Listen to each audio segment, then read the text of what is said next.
We're going to take out all of the pieces and put them on here. You do have to put them back, so it's up to you. I try and keep them in somewhat of an order, but they're all numbered on the bottom. Right. So where Seal Stadium is now, and it's missing, and I'm like, someone bring me back Seal Stadium.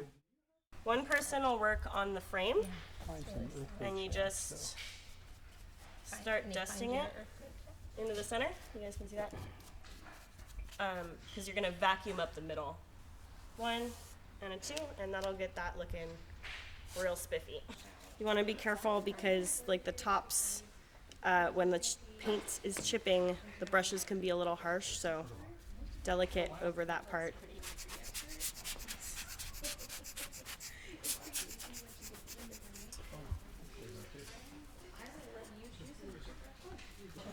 And then you put it aside to be put back in. Voila. Yeah. Oh yeah, I just never stopped. You're involved now, Chris, so watch out. So we're gonna work on this one? All right, and then. What is that building? And before we go, can we peek at our house? Yes. What did they base what did they base it on? Like you'll be able to see, I don't know, you probably know the David Rumsey geo-referencer. Like I built a little, like there it is with the key on it. And just the way that it's put together. So I think, and then I also have some photos of women, a woman in particular, with the aerial photo on the wall behind her as she's trying to slot them back in. So we know for a fact that they were using it, but also I think that they're using it because you can't, there's not so many on here, but every light well is in the exact right spot. Yeah. Like it's that amount of institutions are painted a certain color. So I found my house. you found your house just like that? Are you ready to go now? No, I totally fixed it up. It looks a lot better than Is it does dirty? there. Does it need to be cleaned? It does need to be cleaned, so I'll be happy to clean my All right, house. perfect. Just that little. No, I'll do the whole thing. But to see it in 3D makes a big difference.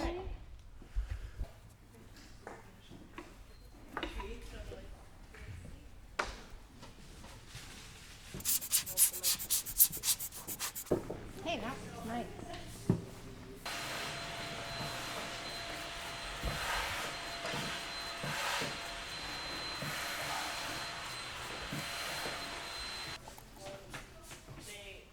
You only get one day use out of those. Right.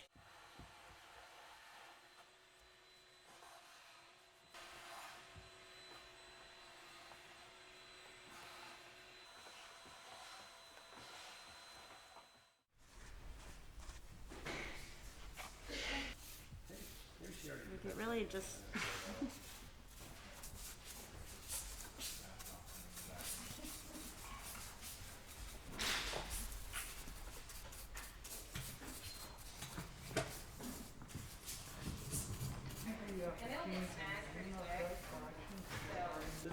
And it's funny because there's actually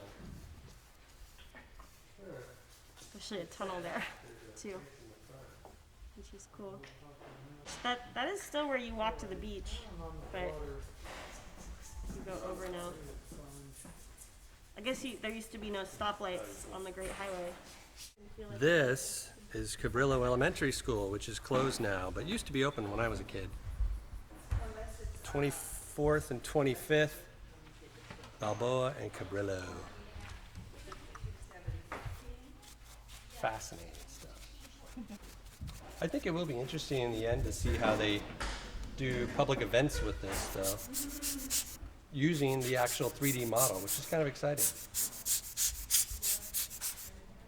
This empty lot here actually at the time had all these obsolete and beat up streetcars. The streetcar company would store them there as a storage lot. It's called the Boneyard. But I guess the model didn't put the little streetcars there. Right, so I work at SFMOMA with Stella. I'm a librarian there. And I went to a meeting with Beek Vanderpool about the project. In the 1930s, the WPA, Washington, there were a bunch of New Deal programs underway, of course, and there was the Real Property Survey, which was dedicated to, essentially identifying housing additions throughout the city. And in order to do that, they need to do these aerial photographs. They can tell what buildings were where. And this model, I assume, was just a kind of to further analyze that data. And of course, as a result of the real property survey, unfortunately, we got redlining. That was one of the byproducts of that, because they were trying to figure out, sort of social characteristics of various neighborhoods as well. But I assume it's used for a lot of different purposes. By the way, I think the hill's going up. It's funny how much more developed the Richmond was than the Sunset. Streetcar line. Yeah, streetcar lines. But when did Direct shot from downtown. no. But you know why they did? They placated the Richmond people by saying BART was going to go there. They were planning BART, and they said BART's going to go to Marin. It's going to go right through the Richmond. You don't need the streetcar anymore. Still waiting for BART. That tree got torn down last year. Should we take it? Should we take No, it? yeah, you got to take it out to be accurate. Take it out. But it's funny, this one's older and there's a side of it. These two are kind of new, so this one looks out that way, kind of up the hill. Well, I don't know if it's been kept from the public. It's more like the sort of attitude people have towards a lot of our historical record and artifacts, particularly things from the Depression and from the WPA period, are just not held in high regard. There's some pieces of art, like for instance the Diego Rivera mural that's out it's going to be at the MoMA, and it's been out at City College for quite a while. Now they're going to build a new building to hold it. What was originally for the the Golden Gate International Exposition of 1939 and 40 out at Treasure Island. And so it's a beautiful piece, and it's got, because of Rivera's reputation, we've preserved it and kept it in good shape. But other things that might have equal historic value and maybe even artistic value, like this map, for instance, we just don't hold it in the same high esteem. And actually, there's an enormous amount of infrastructure in our society that was built during the Depression by the government. And that has been systematically flushed down the memory hole. So there's actually a project called the Living New Deal Project, whose mission it is to resuscitate our awareness of the fact that you need public investment in order to have a reasonable infrastructure in society, precisely what we're not doing these days. The funny thing about looking at all this housing and realizing that all the prices of the housing today are so astronomically high, because that's the neoliberal model of a rentier economy that essentially says, we don't care how you make your money. You can do sex for money, you can sell drugs, you can have a job at Google, whatever, they don't care. But you will pay every month astronomically for housing. Interesting juxtaposition between what was and what is. So people will have an opportunity to sort of reflect on that. Some neighborhoods are radically different than they were back when this map was originally done. Other ones are not so radically different. In many respects, some neighborhoods are pretty intact. But if you think about since before World War II, between the redevelopment agency and its juggernaut destruction of several key neighborhoods, the whole South of Market area that got redeveloped, the Italian neighborhood that was around the produce market that got turned into Embarcadero Center and that whole zone, obviously the Fillmore district, which was the heart of the African American community. They were planning to take the Haight-Ashbury was going to be the next redevelopment zone. There was supposed to be a freeway running through the Panhandle. All that didn't happen.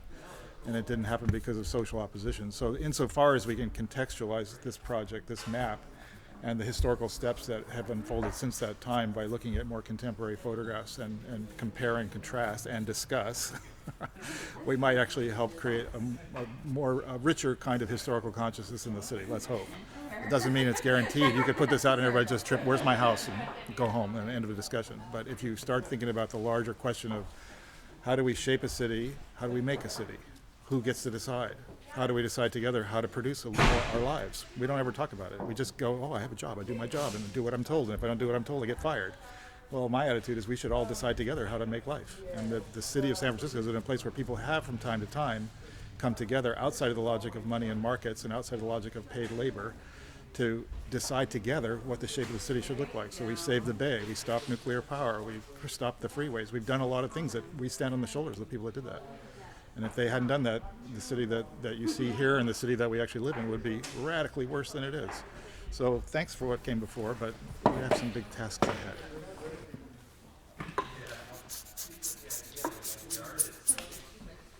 How cool is that? It's got to be someone who was working on it, right? Like kind of like religious buildings, like they're all have like a lot of attention paid to them. Totally. So interesting. clamoring for a permanent home. Yeah. Well, I'm like, do you do something like run a, because you know we can only take it so far in this project. So it's like, do we start a Kickstarter campaign where you can buy your block? Like, I can't afford to buy my home, but I can maybe buy my block on the model, and like you have to pay your taxes on the block to keep it, you know, upkeep it. There's something you could do to fundraise for this thing, because I just think. These are really hard to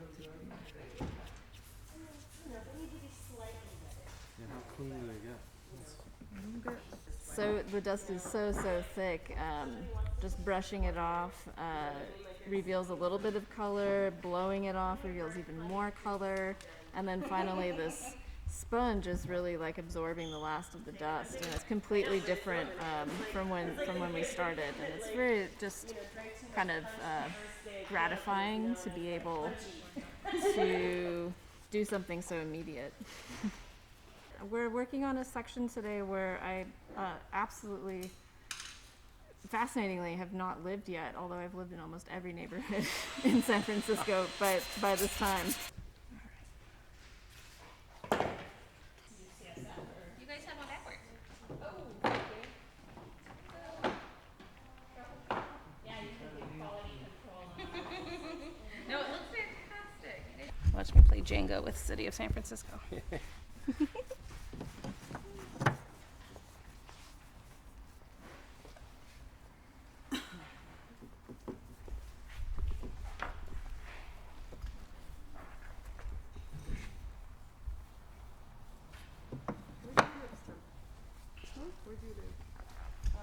live in the Mission, kind of by General Hospital.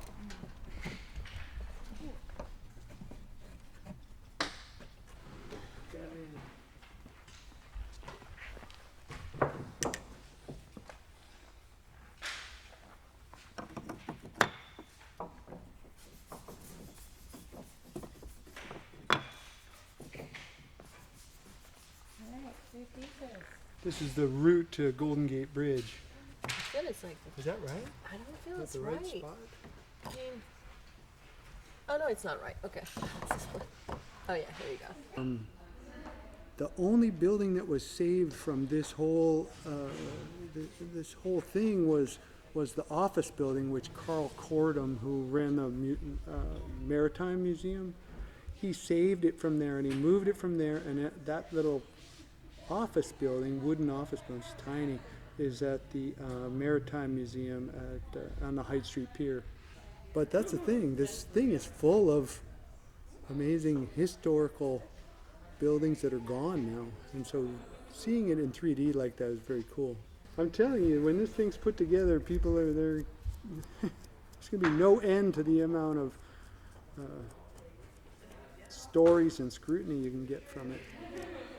Yeah. Yeah, that's what it is. And it actually is Fort Miley. Yeah. It's like they took over the buildings. Yeah. Huh. Thing here, and then they built something in the center, but these look. But yeah, so this has been super helpful for us, because it basically is an iteration of this map.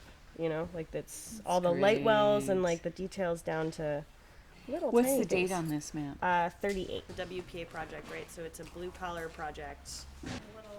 I was joking, but I was like, it's like a Rothko and a Monet, and like they're all just so normal, and they look like that before. Wow! So this is what That's before. that's the dust. Yeah. Yeah, each block is a block. When it was presented to the city in 1940, said it took 120,000 man-hours, which when the crew was here building me these platforms, we figured out was 35 people working 35-hour weeks for 2 years with only Christmas off.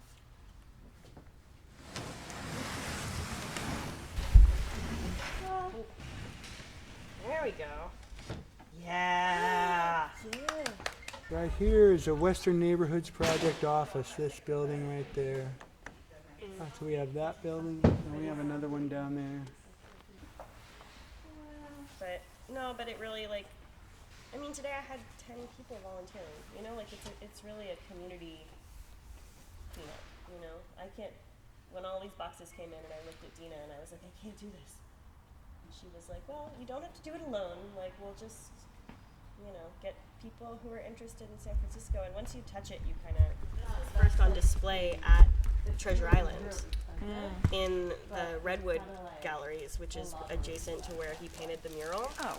And I'm like, no other view of the city existed like that Yeah. at that time. Like, there's no way he didn't at least walk past it and, you know, use it in some way, Yeah. shape, or form. They were next to each other.